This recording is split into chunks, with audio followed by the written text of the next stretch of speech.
Pakistani वफ्द Iran को America का पैगाम पहुंचाएगा। मुज़ाकरात के दूसरे दौर पर बातचीत होगी।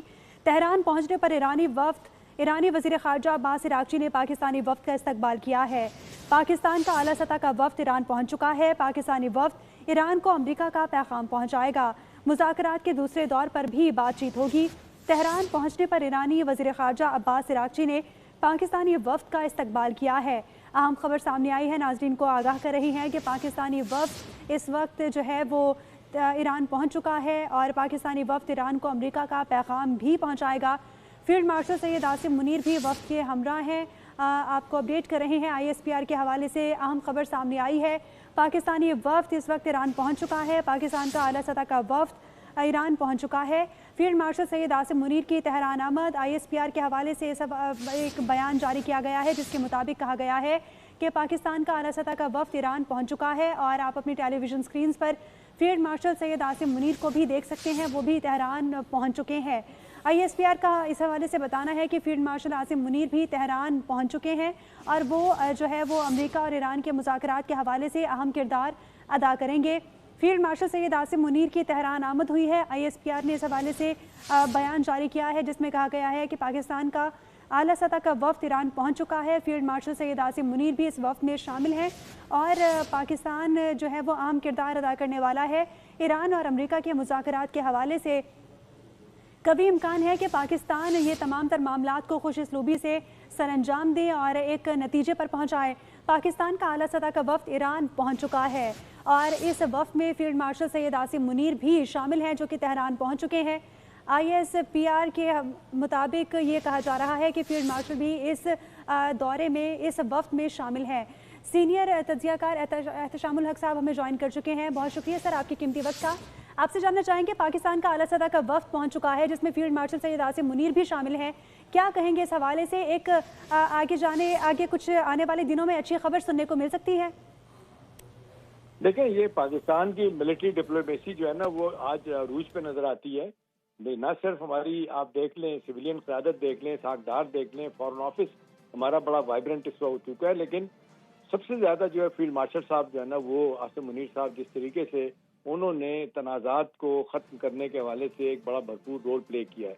इस वक्त सारी दुनिया में जो एतमाद पाकिस्तान एंजॉय कर रहा है इस बात का कर रहा है कि जी पाकिस्तान एक न्यूट्रल ऑपरेटर के तौर पे काम कर रहा है। पाकिस्तान वो सालिसकारी कर रहा है जिसमें पाकिस्तान का कोई अपना मफाद नहीं है।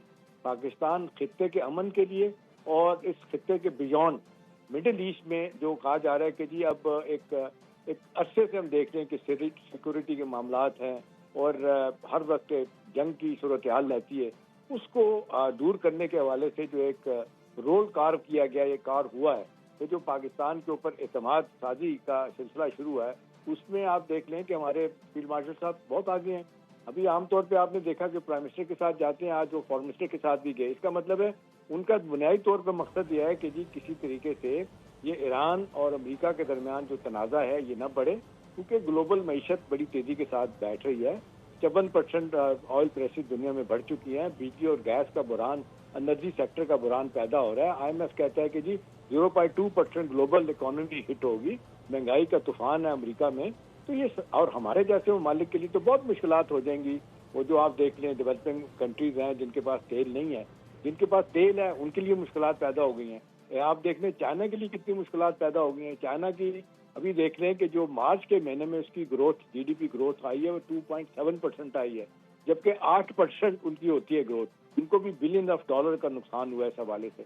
तो देखें ये इसी को देखते हुए एक पाकिस्तान जो मिलिट्री डिप्लोमेसी कर रहा है, सफारतकारी कर रहा है, अपना असर रसूख इस्तेमाल कर रहा है, फील्ड मार्शल कर रहे हैं, हमारे प्राइम मिनिस्टर भी, बाकी लोग भी कर रहे हैं।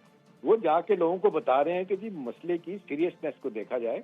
ये जो छोटे छोटे आपने अनाज के बुत बना लिए हैं कि हम पीछे नहीं हटेंगे, अच्छी बात है कि अब जो टॉक्स होने जा रही हैं दोबारा से, अब देखें उनकी तरफ से बाकायदा ईरान की तरफ से आ गया कि हम जाएंगे।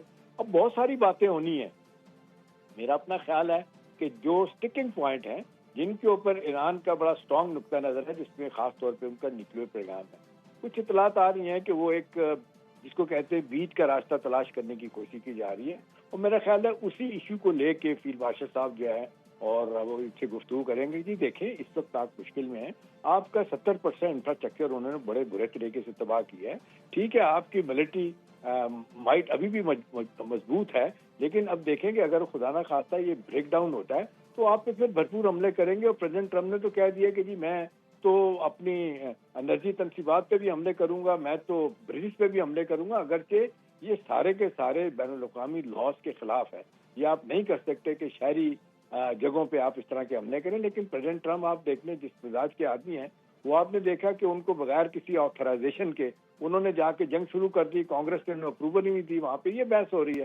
وہ تو ان کی امپیچمنٹ کی بات کر رہے ہیں, لیکن جب تک وہ صدر ہیں, سب لوگ کہتے ہیں موسٹ پاورفل پریزیڈنٹ ہوتا ہے امریکہ کا, وہ جو بات کر رہے ہیں ان کی بات کو اب یہی ہے کہ کسی طریقے سے فیس سیونگ ملے. اور جو ایک جس طریقے سے ان کی اپنی پاپولیرٹی کا گراف نیچے آ گیا ہے, اور نومبر میں انہیں مڈ ٹرم الیکشن ہونے ہیں, کہا جا رہا ہے کہ 20 سے 22 سیٹیں اگر آ جاتے ہیں تو کانگریس میں ان کی پوزیشن خراب ہو جائے گی, اور پھر ان سے اختیارات لیے بھی جا سکتے ہیں, کیبنٹ کے پاس اختیارات چلے جائیں گے.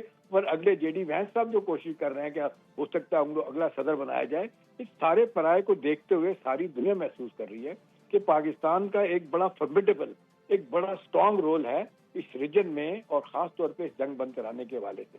ٹھیک ہے نا, اب آپ 45 سال کے بعد 47 سال کے بعد ڈائریکٹ ٹاکس پاکستان میں ہوئے ہیں. یہ کیسے ہو گئے؟ یہ الحمدللہ ہماری سفارتکاری کی وجہ سے. ہمارا پولیٹیکل اکوپمنٹ دیکھیں, ابھی ہندوستان میں دیکھ رہے ہیں آئے دن بحث ہوتی ہے, وہاں تو کہہ رہے ہیں ارریلیونٹ ہو گیا مودی, اتنا بڑا ملک ہے کوئی پوچھ نہیں رہا ان کو, پاکستان کو سارے لوگ پوچھ رہے ہیں. تو یہی بات ہے, اس کو دیکھتے ہوئے اب دیکھ لیں یورپین یونین بھی کہہ رہا ہے, آپ پرائم منسٹر جو ہے برطانیہ کے کیا کہہ رہے ہیں, آسٹریلیا کے پرائم منسٹر کیا کہہ رہے ہیں, سارے لوگ کہہ رہے ہیں کہ جی پاکستان امن کے لیے جو کوشش کر رہا ہے اس سے پہلے کسی نے نہیں کی.